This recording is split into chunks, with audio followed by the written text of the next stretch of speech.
Hi, and thank you for joining me today for Let's Be Creative with LBC. My name is Tracy Sawyer, and I'm part of the Education and Community Engagement team. Today we are going to explore shapes and making pictures using the shapes that we create. A lot of times people think if you don't have expensive materials or a lot of materials, then you can't be creative or make art, and that is not entirely true.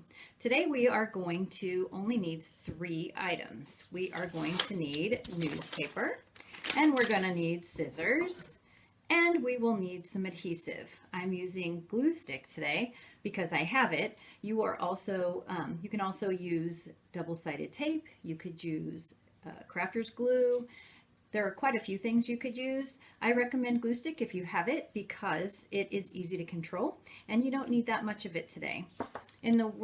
For scissors, these are the scissors I'm going to use, but you might also, if you have safety scissors, that would be better for our younger artists, or maybe make sure you have an adult that can help you make your cuts, because it is important to be creative, but it is even more important to be safe. So when I'm making projects, I have a lot of tools at my disposal because it's my hobby. I have die cuts and I have punches and I have a lot of things that I can use to make scrapbooks and cards and the kinds of things I like to do. So, for example, if I wanted to cut a small circle, I have this circle punch. I also have square punches. I have multi-size square punches, and basically you put your paper in the side of the thing, squeeze, and voila, you have your shape, just like that. I also have die cuts. I'm embarrassed to tell you how many die cuts I might have. I won't tell you. This is a rectangle die cut, and this is a circle die cut, and I would put these in my die cutting machine, put the paper on it, roll it through, and I would have a perfect shape every time. So these are great tools, but I am going to assume that not everyone has these tools at their disposal, and so we are going to use things that we have around the house instead. For example, wouldn't this make a great circle? Look at that. It's a humble can of olives, but if you trace around this, it would be a perfect circle every time. Or how about a glass? Sometimes glasses have a smaller end at the bottom and a wider opening at the top, so you get 2 circle shapes in one. Or perhaps if you want a large circle, you might go for a dinner plate. Or let's see, what else do I have? A cereal bowl. You could use a cereal bowl. Let's see, you also will want to cut squares and rectangles.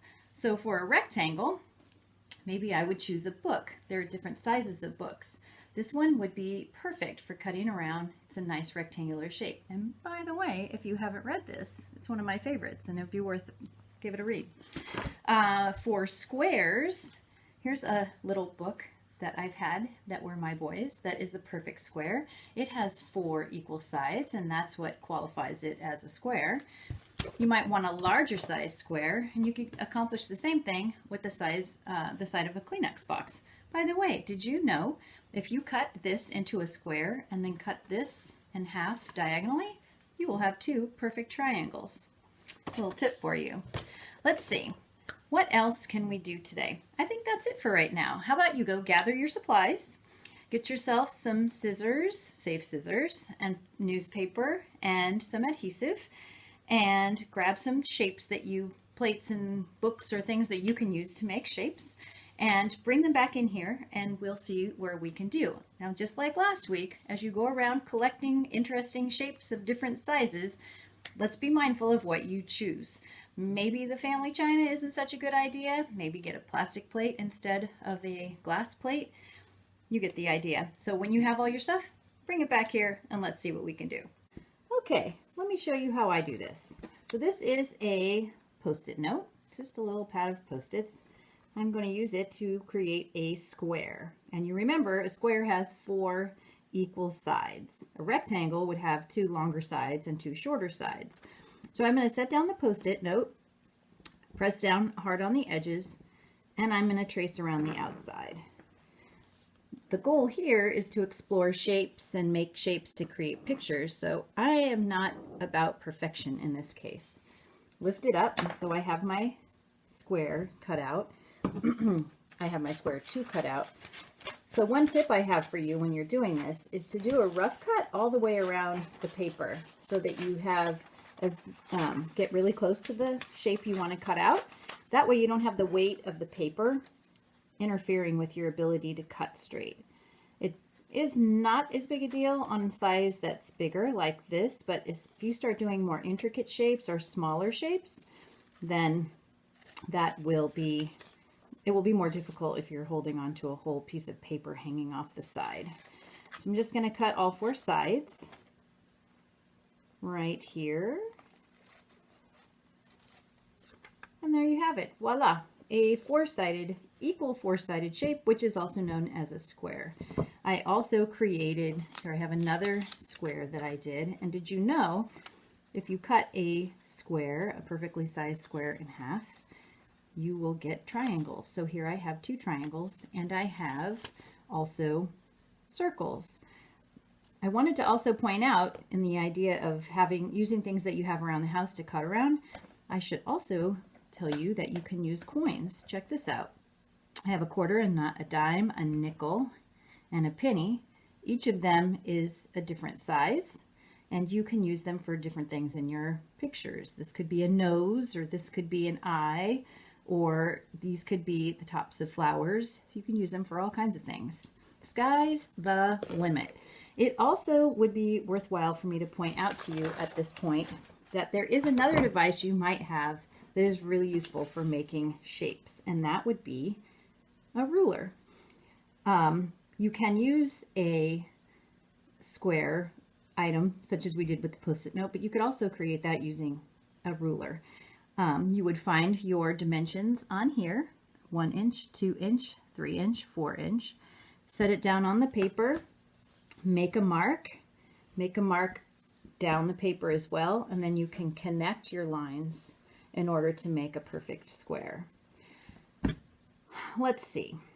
You want to make lots of shapes so that you can have more things to play with. You won't use them all, but have some fun making shapes. Here's another thing that I made using some of these shapes.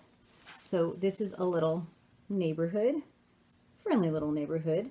The house is a shape. I created a shape. The door is a rectangle. I used a hole punch that I happen to have to make the doorknob. I used one of these. If you don't have a hole punch, you can use a Sharpie pen. You could cut out a different color or tear out another color from a piece of paper. You could use crayons. This is a little square for the window, and then these are 2 little tiny rectangles that I made, and there's your little house, and here is the triangle that makes the roof. These are trees. Remember, we have to use our imagination because we're working with newspaper. These are trees with triangles at the bottom, and these are circles for the treetops. And the sunshine that I made, I cut out corn cob from a grocery store ad, and these are little triangles. Again, you could color in your shapes with color crayons or color pens. You could outline them with Sharpie. That would give them a nice dimension. You can use all kinds of things to make pieces of art. The imagination is key. All right, so let's see what else we can make. So I was sort of into making dogs for whatever reason this time. Again, starting with basic shapes. I thought I would make some animals. Well, they started out as dogs. Who knows if we'll see what you think. So I made this. This is a dog. These are triangle ears. He's got a circle eyes and triangle nose, little whiskers made out of newspaper. I made, you can see that he was a square here. This is a total square. This piece, let me turn him back around, would be his neck. And that was a circle, and I cut the very bottom off the circle. So that kind of gave him that sort of articulated look. And his little dog collar. He's my very simple dog. This one took a little bit more time. I was having some fun with it. Again, I started with my shape. That is a rectangle on the inside, if you can see it. And then a circle for the head, which I cut off a couple of the ends just to give it some shape. I crumpled up newspaper to make these little ears. I don't know. My husband thought it was a cat, I was going for Scotty dog. These are all just ripped pieces of newspaper that I used glue and ran it across. So the sky's the limit. You could do all kinds of things with newspaper. And I hope that you will. If you make something, let me say this, when you make something, how about take a picture of it and post it back to this page so I can see what you did. I hope you enjoyed working with newspaper today. There are a lot of newspapers around, and I hope you can find something to do with it. After you clean up your mess and return your dishes to where they go, or the things that you use to where they belong, then you can take a picture and send it to me by this post. Thank you for joining me, and please be sure to tune in tomorrow at 1 o'clock for the next edition of Let's Be Creative.